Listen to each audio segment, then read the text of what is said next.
La métropole de Lyon est territoire zéro déchet, zéro gaspillage. À ce titre-là, elle a une politique publique économie circulaire, zéro gaspillage et elle accélère les projets entrepreneuriaux qui s'inscrivent dans ces démarches-là. Elle a mis en place en fait une sorte d'appel à projet qui se nomme appel à manifestation d'intérêt auprès de l'ensemble des acteurs du territoire pour leur dire « tu as un projet entrepreneurial qui s'inscrit dans une démarche d'économie circulaire, porte-le à notre connaissance, on va t'accélérer soit financièrement, soit en ouvrant des données, soit en te mettant à disposition du foncier ou de l'immobilier, soit en t'accompagnant avec d'autres porteurs de projets pour finalement faire ce qu'on appelle le changement d'échelle et offrir une prestation qui soit pérenne dans le temps aux acteurs du territoire, que ce soit les habitants ou les entreprises.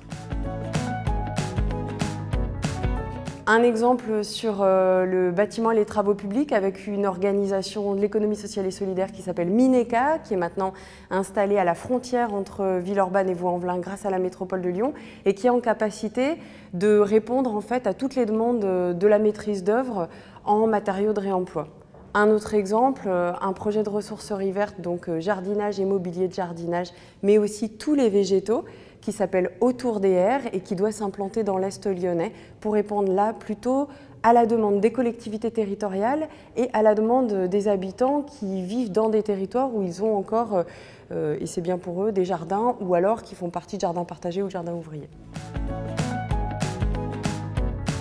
Citeo est partenaire de la métropole de Lyon, mais comme toutes les collectivités territoriales qui sont engagées depuis la fin des années 90 dans le geste de tri, donc en tant qu'éco-organisme.